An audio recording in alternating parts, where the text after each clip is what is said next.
proverb in the book is that he's the beginning. Wow. Okay? And with ours, we are below. Okay? And so that's really important to us because you're not going to find a lot in this book about people. We didn't want any pictures of us in the book. There's not a whole lot about us in this at all. And so that's really important. So when you're reaching out to people, you got to keep that in mind. We wrote this with the idea that we not only wanted to pass on wisdom, but we wanted to write this as something where you can plant seeds and give it to your friends, and family. And we feel like there's a lot of great quotes in here, things that Presley and I wrote over 300 that are in here actually. Wow. And there's 25 from around the world, and then we wrote the rest. Now here's the other thing that we're real excited about is there's a secret message within the book. Okay, and only one person has actually figured it out yet, and that's Brennis from France. Oh wow! And Are we surprised? he actually,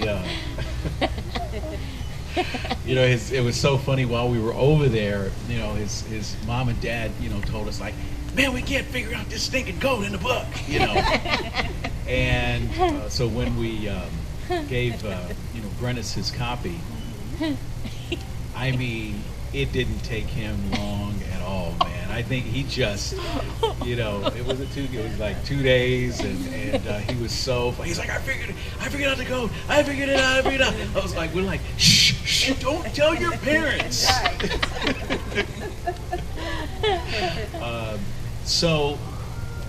And we sent him. So anybody that figures out the code gets a gift. And so we sent him, his gift about a month ago, actually. And so that's been real fun. So we have 9 more of these planned. Every one of these is going to have a secret code in it.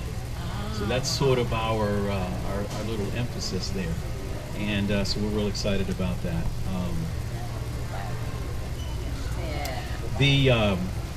Okay. One other quick thing about this. The beginning idea that started me percolating this a while ago, I was at a funeral, and as you guys know, I've done a number of funerals. I've also been to a number of funerals. I was at a funeral of a friend whose grandmother had passed. And at funerals, normally, it's very, very difficult for people to stand up and share. A lot of people don't want to share. It's very hard when a loved one passes. At this particular funeral, though, a lot of the family members shared about their grandmother's lemon cake. Yeah.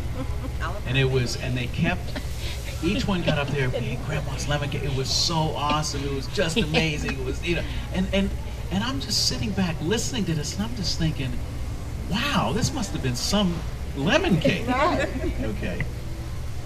So afterwards, we went to the luncheon, and I asked one of the ladies that shared. I said, I noticed that all the family members shared about this lemon cake. I said, does anybody have a recipe? And she said, no, nobody that I know of. And They didn't ask you. and I was stunned. I was stunned by that.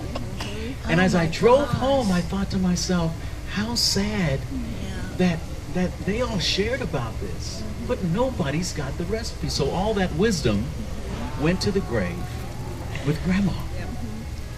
So it would be a few years later. I forgot about that instance until a few years later. We're on a leadership conference over in Singapore. I'm up one night, jet lag, sitting in the foyer, and I was just watching and just thinking, and I thought, you know, it's hard to get on a plane these days and not think about the plane blowing up, somebody shooting it down out of the sky, and I'm thinking to myself, man, you know, we may not make it back from here. That's my mind goes to dark places. Okay? It just does. And so I thought, you know, and I made an intentional decision and decided to talk to Trez. I said, you know what? Let's put a lot of our wisdom that we've learned about human behavior in proverb form and pass it on to our kids. And that's when that story of Grandma came back. And so it was those, and there was another event, you know, another incident as well that I talk about actually in the book. And those were the things that, it's the reason why we decided, you know, to write it. Stephen actually got the first copy at his 21st manhood ceremony. We presented him with a copy of this book, also gave him a replica of a sword out of the movie Braveheart, and we had all of his close mentors around, his spiritual mentors, close friends. They all shared a lot of wisdom with him as well, and so it was with that in mind that we wrote that. And so when Casey turns 21, Kylie turns 21, they also would get a you know, a copy, and so we're really, you know, as you read this, we hope that it's a real blessing to you as well. And Tresnay is going to share. Well, I think you all recognize that that lemon cake, and wanting to know if anyone had the recipe, was all about, can somebody make one for me? And that really disturbed Stephen, that now he would never taste, he would only hear about that lemon cake. So we got Miss Donna here to make one for us. Yeah, that's right. There we go.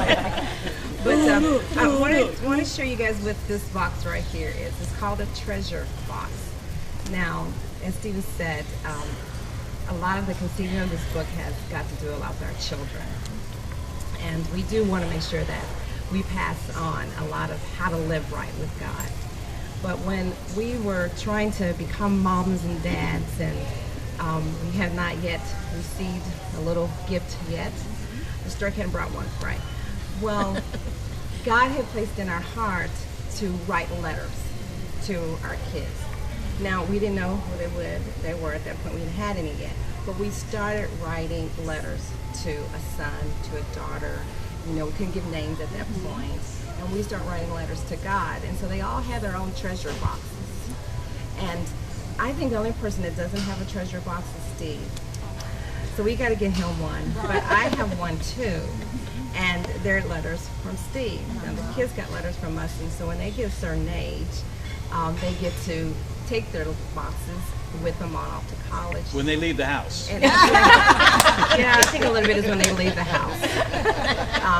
And Stevie did get his, and we asked them not to try to read all their letters at once. You know, take time. So we knew that they probably wouldn't listen very carefully to that. So we gave Stevie his when he went off to school in Bloomington, but he couldn't wait to read not just one, not just two, or not three. He had to read all of them, so we were good not give them all to him. And so he called apologizing, like we knew that was coming anyway. And so he had already read all his letters that he had received. But like I said, so this treasure box represents another of the entity of God, you know, trying to pass on to our children, you know, who God is, how he affects. Really want to be not just mom and dad who knows how to communicate a great wisdom, a great insight, a way of life for God, but we also want to make sure that we're living it. We really want to be our kids' greatest heroes. And so this is where this Guru Wisdom book has really also, like I said, there's many other reasons why this book has been written.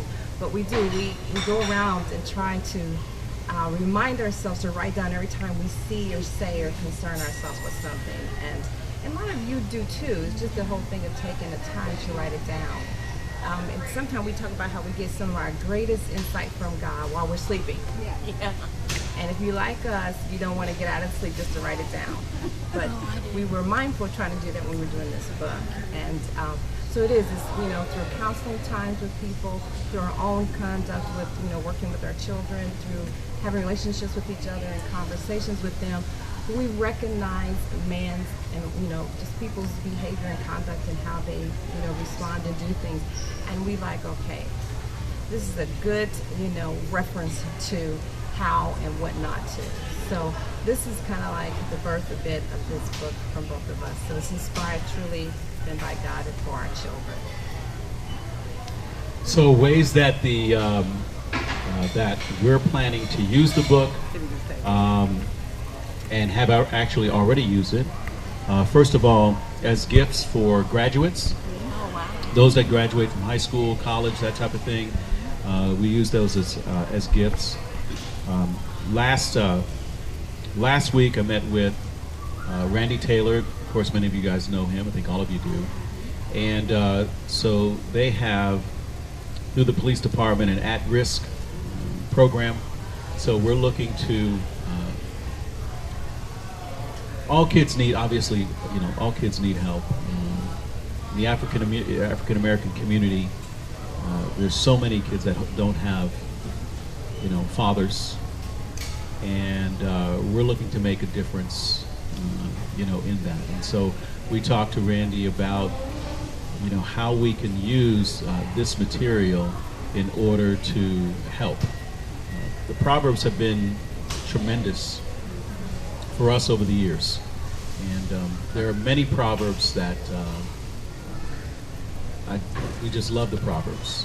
Proverbs 15:22, plans fail for lack of counsel, but with many advisors, victory is sure.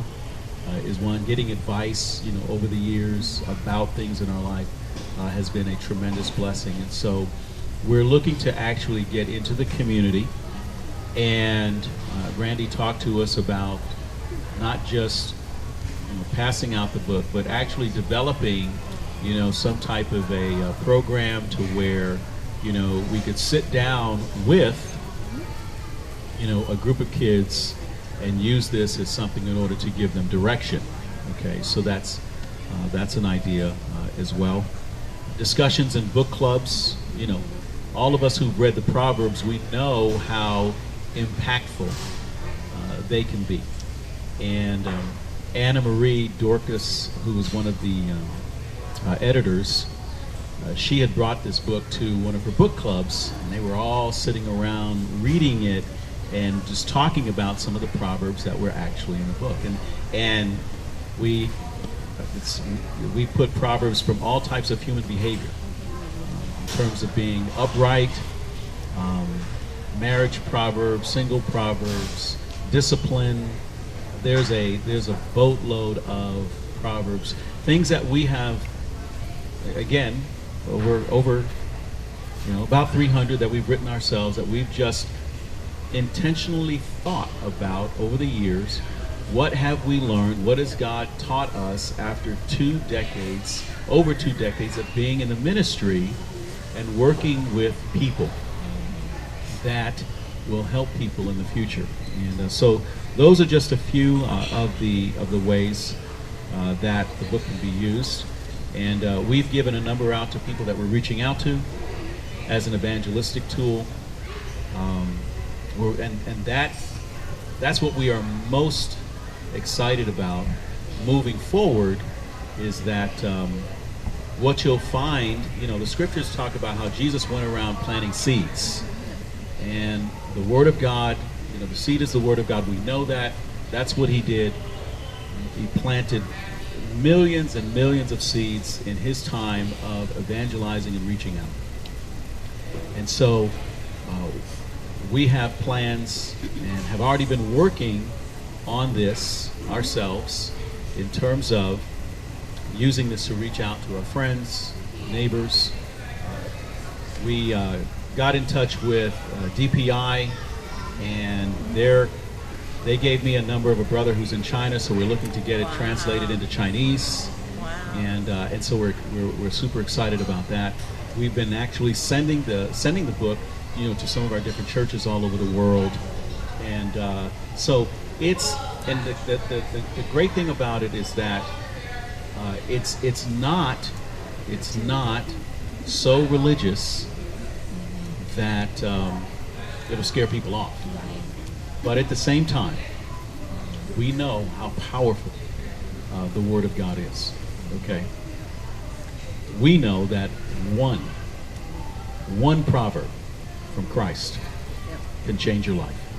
Okay, we know that, and so that's the idea. You know, is and again, you know, we're looking forward to you know, God willing, writing 9 more. So thank you guys so much for coming and just coming out. And we're just asking for your prayers. There's so much that we are looking to do over the next year in terms of ministering, reaching out into the community, and first and foremost exalting Christ. So thank you very much.